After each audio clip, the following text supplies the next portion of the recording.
Madame, Messieurs, bienvenue à ce nouveau numéro de la Tribune du Parlement, votre magazine qui traite de l'information parlementaire. Pour cette édition, nous irons au pied du Naouri pour assister à la sortie de promotion de la 24e cohorte d'élèves officiers d'actifs de l'Académie militaire Georges Namoineau de Pau. 135 sous-lieutenants aptes à servir la nation jusqu'au sacrifice suprême ont prêté serment devant le chef de l'État. Cérémonie riche en couleurs qui a aussi connu la participation d'éminentes personnalités au nombre desquelles le chef du Parlement burkinabé. Les détails en début d'édition. L'Assemblée législative de transition, partenaire fidèle de l'excellence dans le secteur de l'information, a pris activement part au Galien 2025, le palmarès de la cérémonie de distinction en cours d'édition.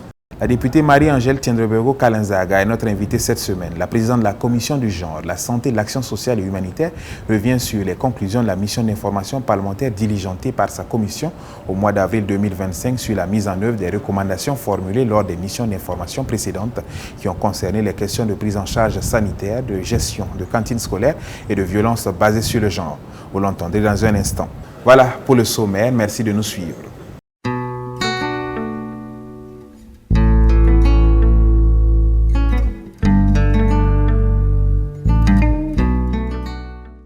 La promotion Maxime Zouma de l'Académie militaire Georges Namoineau, désormais apte à servir la nation. 135 officiers d'actifs viennent renforcer les rangs des forces de défense et de sécurité. La cérémonie de sortie de promotion a connu la participation d'imminentes personnalités politiques et militaires aux côtés du président du Faso, le chef du Parlement, le Dr Ousmane Bougouma, venu témoigner une fois de plus le soutien et la solidarité de l'institution parlementaire à l'armée burkinabé. Le point dans cet élément que je vous propose de suivre. 135 élèves officiers d'actifs prêts à servir la nation, du sang neuf pour renforcer les forces de défense et de sécurité sur le champ de bataille. Devant le chef de l'État et les responsables politiques et militaires, ils jurent fidélité à la nation, combattre l'ennemi jusqu'au sacrifice suprême. Aujourd'hui, nous sommes conscients de la complexité des tâches et des responsabilités futures qui nous incomberont au regard des défis actuels. Confiants que nous allons écrire l'histoire de notre chère patrie, confiance que nous nous sommes forgés dans une quête permanente du savoir. Chers camarades, nous devrons pour cela faire appel à tous les savoirs et savoir-faire acquis pour combattre sans relâche les ennemis de la nation auprès de nos valeureux devanciers jusqu'à la victoire finale. Refusons la fatalité. Soyons des chefs pour nos hommes que nous mènerons bientôt au combat en commandant par l'exemple. Commander par l'exemple, c'est le vœu du chef de l'État qui donne pour nom de baptême le capitaine Maxime Zouma. Un exemple de combativité tombé sur le champ d'honneur en mars 2022. C'est le début d'une mission ce soir. Une mission que la nation leur a confiée en les faisant officiers.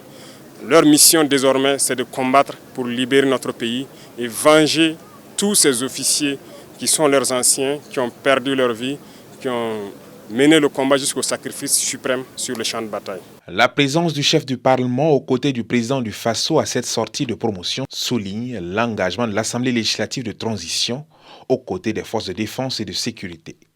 Cette participation réaffirme le soutien institutionnel et la solidarité de la représentation nationale envers celles et ceux qui veillent à la sécurité et à l'intégrité du territoire national. Le sacre de l'excellence et du professionnalisme journalistique, les Galiens, 28e du genre, s'est tenu le 13 juin dernier à Ouagadougou. 25 prix officiels, 32 prix spéciaux et 2 Galiens d'honneur ont été décernés aux plus méritants. Le prestigieux prix du Super Galien revient à l'Iradan Philippe Haddad de la RTB. Cérémonie riche en couleurs, présidée par le chef du Parlement, représenté par son premier vice-président Dafidi Lompo. La synthèse avec Idrissa Warga et Salimata Gaëla Barou. Je pense, pendant que je tiens ce trophée qui est une consécration à toutes les forces de défense et de sécurité qui sont actuellement sur le terrain, qui se battent. Ces personnes se sacrifient, que ce soit militaire, VDP, se donnent à fond au prix même de leur vie pour que notre pays reste debout. L'Iradan Philippe Haddad est le super Galien de la 28e édition de la Nuit des Galiens. Avec ses œuvres Grand Ouest, un tournant décisif et Tiarima 2, Mission Commando au bout du risque, il a obtenu une moyenne de 17,2 sur 20. Il répare avec un trophée, une attestation, 3 millions et une villa estimée à 18 millions de francs CFA. Dans un discours livré par l'honorable Dafidi David Lompo, premier vice-président, et représentant le Dr Ousmane Bougouma, patron de la cérémonie, ce dernier a exhorté les acteurs des médias à plus de travail et d'abnégation. Chers lauréats, que cette distinction vous inspire davantage de rigueur, de courage et de hauteur de vue. Soyez des références dans vos rédactions, des repères dans l'espace public et des bâtisseurs de paix à la parole éclairée.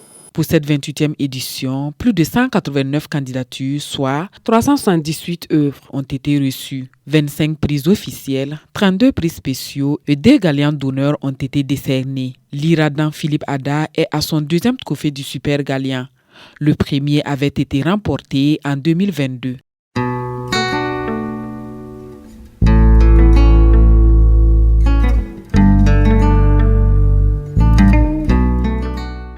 Du 1er au 15 avril 2025, la Commission du genre, de la santé, de l'action sociale et humanitaire, CGCH, a mené une mission d'information dans plusieurs localités du pays.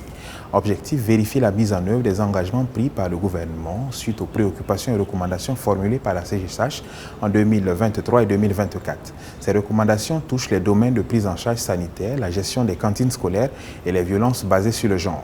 Notre équipe menée par Salimata Gaïla Baro a rencontré Mme Marie-Angèle Tiendrebego Kalanzaga, la présidente de la commission, pour obtenir toutes les réponses sur cette initiative majeure. Suivez plutôt.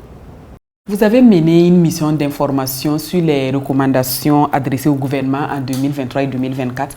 Quelles sont les raisons principales qui ont motivé ce choix? En réalité, cette mission d'information fait suite à une précédente mission que nous avons menée en 2023 et en 2024 et qui avait abouti à la rédaction de recommandations pour le gouvernement. Donc il s'est agi pour nous, au cours de cette mission d'information, d'évaluer la pertinence des recommandations qui ont été faites par l'ALT au gouvernement, voir quelle est la suite que le gouvernement a réservée à ces recommandations. Il y a eu seulement cette mission d'information, mais il y a eu également des interpellations à travers des questions orales et à l'issue desquelles le gouvernement avait pris des engagements en vue vraiment de résoudre les différentes préoccupations qui ont été soulevées par les députés. Et pour cette mission d'information, vous étiez dans les régions du centre-ouest et des Hauts-Bassins. Pourquoi ces régions? Avant d'effectuer la mission d'information, nous avons procédé à une analyse des données par région, par province. Et c'est cette analyse qui nous a amené à choisir ces provinces au vu des données qui s'y trouvent et qui constituaient vraiment de la matière pour nous, pour ce que nous voulions savoir. Et quel est donc l'état actuel de la mise en œuvre des recommandations? L'état actuel de la mise en œuvre des recommandations est très satisfaisant. Si nous prenons par exemple, pour ce qui concerne le cas du centre de radiothérapie de Bordeaux, vous conviendrez avec moi que ce centre, il est ouvert, il est fonctionnel, avec un personnel purement burkinabé et il n'y a pas de souci. Au niveau de la CAMEG, également la CAMEG a pris certains engagements afin de résorber les incendies au niveau de cette structure. Pour ce qui concerne la cantine scolaire, dernièrement, le Conseil des ministres a pris des décisions très importantes rentrant dans la gestion de la cantine scolaire. Et pour ce qui concerne également la gestion des étudiantes mères à l'université, nous avons tous assisté à l'ouverture d'une crèche au niveau de l'université Norbert Zongo. Y a-t-il des recommandations qui n'ont pas été appliquées? Tout n'est pas parfait, c'est vrai, mais il demeure quelques difficultés de mise en œuvre, indépendant de la volonté du gouvernement, c'est sûr, parce que nous évoluons dans un contexte national et régional assez difficile, ce qui n'est pas à négliger. Madame la Présidente, le rapport de cette mission d'information a été présenté en plénière le 4 juin dernier.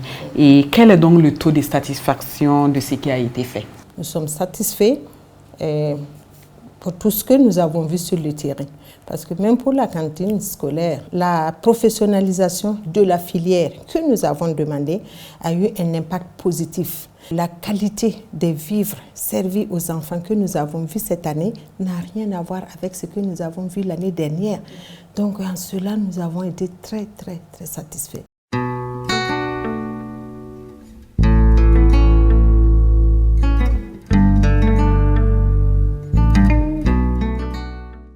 Avant qu'un texte ne devienne une loi applicable à l'ensemble des citoyens, il est soumis à une procédure rigoureuse et structurée, connue sous le nom de procédure législative. Ce processus comprend plusieurs étapes fondamentales, s'étendant du dépôt initial d'un projet ou d'une proposition de loi jusqu'à sa promulgation officielle. Pour une compréhension approfondie de ce mécanisme institutionnel, nous écoutons les explications d'Honorable Bationo, chargé des relations publiques de l'Assemblée législative de transition dans cet élément. La procédure législative est l'ensemble des étapes suivies pour adopter une loi. Elle implique à la fois le gouvernement et le Parlement. Elle comprend le dépôt du texte, son affectation à une commission saisie au fond par la conférence des présidents, son examen par les commissions saisies soit au fond, soit pour avis, les débats et votes en séance publique et enfin la promulgation de la loi par le chef de l'État. Les étapes de la procédure législative comprennent donc 1. L'initiative. La procédure législative commence soit par un projet de loi déposé par le gouvernement, soit par une proposition de loi déposée par les députés. Ensuite, il y a l'examen en commission. Le texte est examiné par la commission parlementaire compétente qui désigne un rapporteur à cet effet. La troisième étape est l'examen en séance publique. Le texte est débattu et voté en séance publique par l'Assemblée.